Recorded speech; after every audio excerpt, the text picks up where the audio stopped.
आम पब्लिक ये नहीं जानती है, जैसे कि पहले भी नहीं जानती थी। जब कृष्ण आए इस धरती पर, जब शिव आए इस धरती पर, तो आम पब्लिक को, आम लोगों को, आम जनता को ये नहीं पता था कि ये शिव साक्षात परमात्मा है, ये कृष्ण स्वयं भगवान है।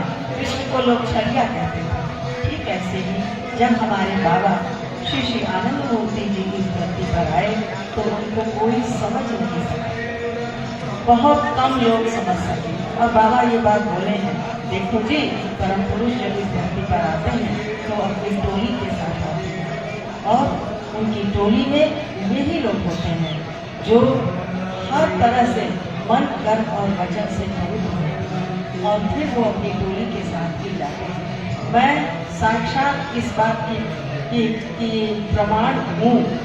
बाबा, मैं छोटी थी, बैठे हुए थे आचार्य सच्चिदानंद के घर में ही, तब छोटा छोटा धर्म सम्मेलन हुआ करता था।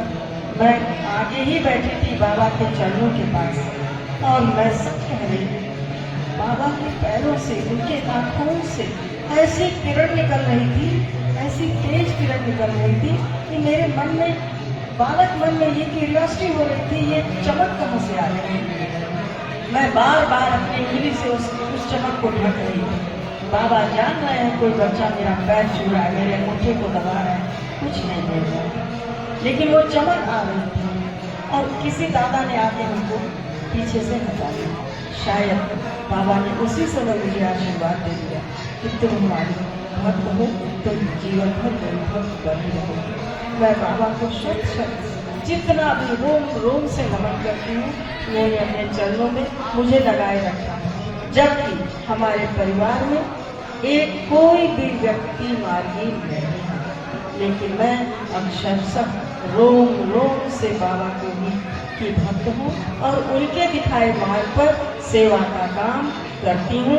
जीव जंतु पशु पक्षी पेड़ पौधे सब की सेवा मैं करती हूँ, क्योंकि बाबा यही दिखा गए हैं, यही बताया।